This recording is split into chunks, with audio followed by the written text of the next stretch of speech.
All right, Madtrapper at ya. This is Monday the 12th. A lot of rain the last couple days. When we get down into the bottoms, which we won't be able to get down into the bottom, but we'll get close and show you what about 5-6 inches of rain does here in this part of Mississippi. But I do have some high and dry sets out, and the first check of 3 DPs. And that's us, a old striped kitty.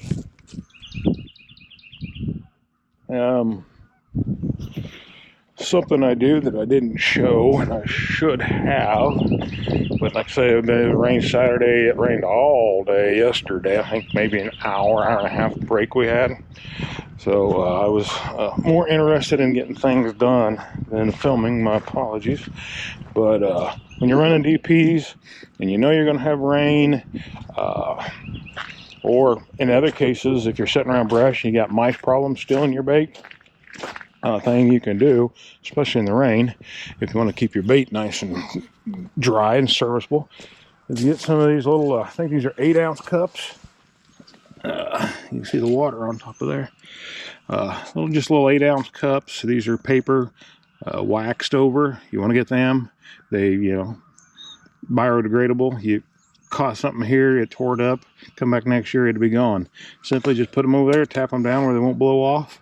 Coons will pop them off, no problems. You see that skunk, he had one on his. You should have seen it set off to the side. But work very good. If you got a rain coming, you want to keep your bait fresh, get you a sleeve of them at the dollar store or wherever, and start popping them on your DPs. They work. We'll get on down the line. All right, we just took care of that skunk a little while ago. Went back to the camper, re-outfitted. On the back part of here, oh, this is that big lake. They wanted me to go back here, hit, they thought they had beaver, but it looks like nutria rat. But anyway, they wanted me to hit it, and if I can catch any coyotes. Problem is that this is right close to their barn and their facilities. They actually do a lot of recreation on this property. That's why you got all these mowed paths and everything everywhere.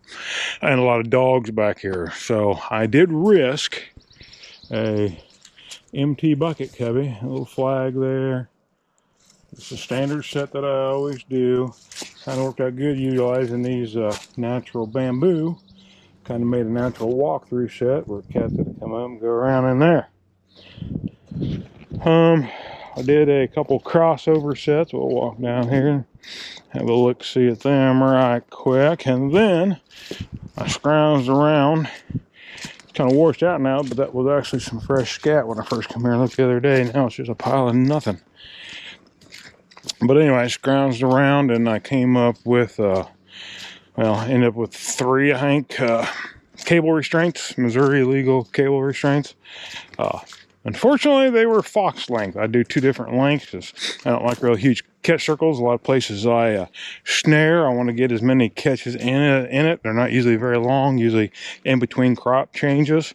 So I try to keep my snares shorter so I can get more catches in the same area. But anyway, I dropped in a 280 right here. They're coming out.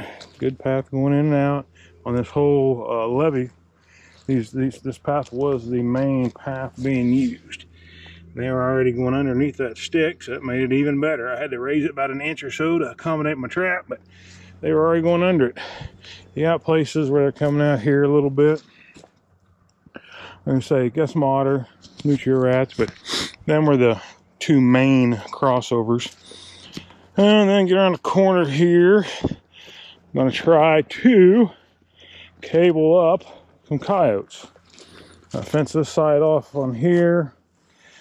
Pretty much standard snare, swivel, round.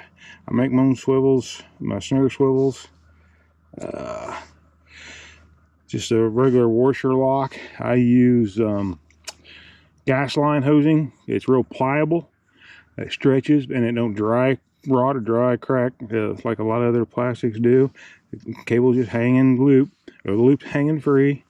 It's about the right height. This one's not too bad. This one a couple inches longer than the other one apparently for some reason, or just worked out that way. But it's about the right height, about the right size. It's just a little low. Again, they're fox, not coyote. And then put one on this side. So no matter what side he wants to come down, he go through one or the other. Same exact thing. Gas line, reverse washer, swiveled, box swivel. I stuck these in here, of course, and weren't growing here. The brown grass was growing here, but if you were a coyote, would you kind of duck your head just a little bit to accommodate the old Madtrapper and get caught in there? Yeah, I sure hope so. Anyway, we'll go around and head to the flooded bottom and see what kind of mess we got today. Over here running a few sets on a smaller pond, just some coon sets up in the hills before I head to the bottom. And we got us a really light colored grinner. There's the cup that I use for a rain cover. It's a main little fowler. Anyway, we'll get him taken care of on down the line. All right, normally the route brings us, if we went backward, we'd go back, we'd go to where we had the first T-bone set. We put the dog proof by the deer stand, and then we had the dirt hole that caught the possum the first day that the bobcat left his calling card beside, and then just right over that hump had a DP in the ditch. We come around here, circle around here, and normally we go on and through this whole bottom area. But you see, we're not getting too far today. I'll show you this several times today, I'm sure. I was flooded out of about half my line yesterday, and with an additional 4.5 inches last night. Yeah, I don't think I'll get too much, just the stuff on the tippy tops of the hills. But we'll go on around the other way and see what we can get from there. I mean, it's coming all the way up in here. All right, well, about 2 days ago, about right here, location of an empty bucket cubby.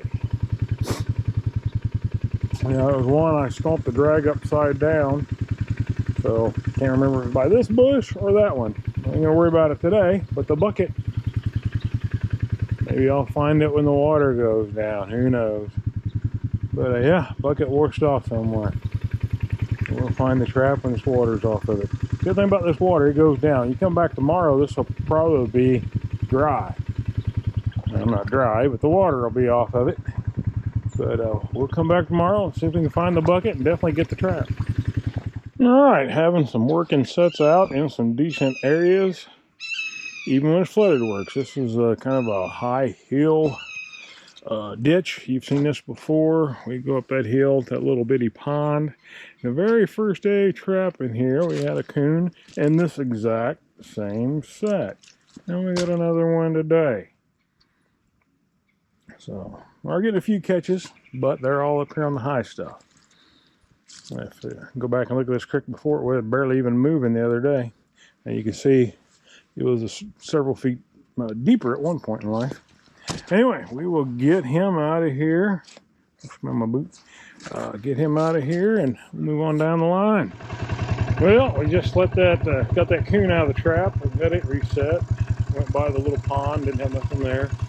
Normally come down the hill, and on that corner right there, I put in a 330. I don't know if I ever filmed it, but just in a little side ditch, waiting for the water to come up.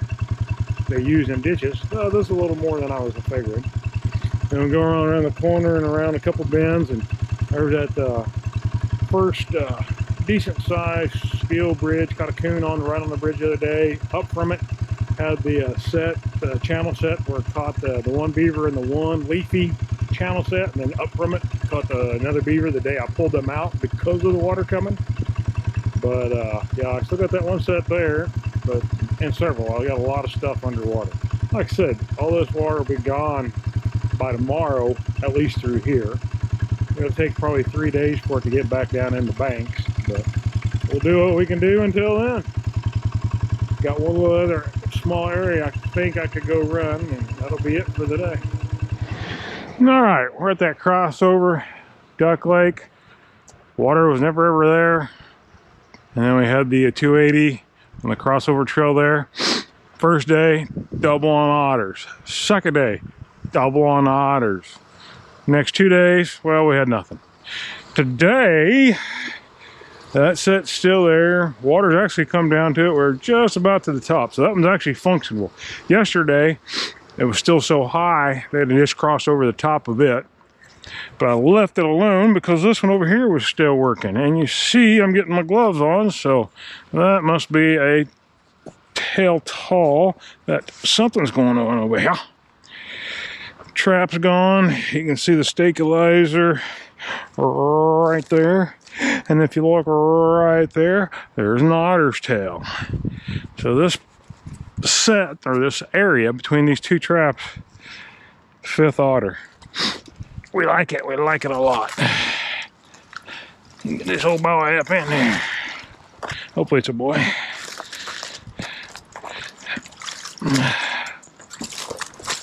Get him out from underneath all them stickers. No, it's a girl.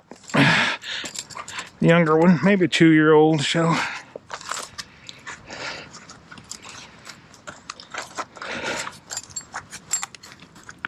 I poked myself in the eye with that little stick right there.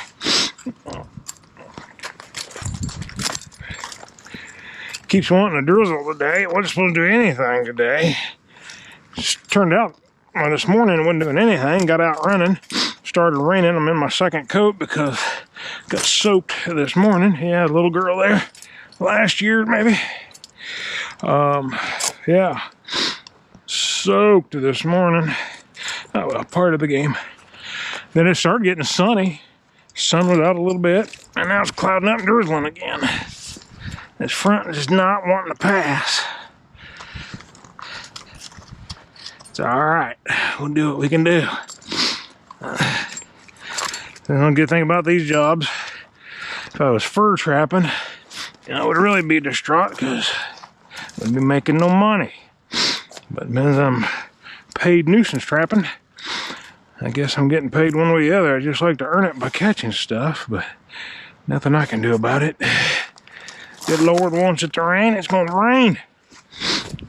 Alright, well, see what we can do elsewhere. I mean, that's the bottom where we ride pretty much most of all our other sets through there. And I don't know if I showed it in other videos, but I mean, usually that's dry all the way through there.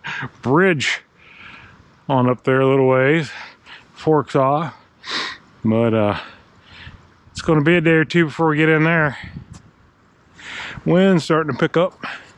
All right, we'll go around. I think I got a few coon sets I can check. If I have anything over there, we'll get back on here. All right, well, we're at them coon sets I was thinking about. They ain't been disturbed. There's that one with his hat on. And you may recall this bridge.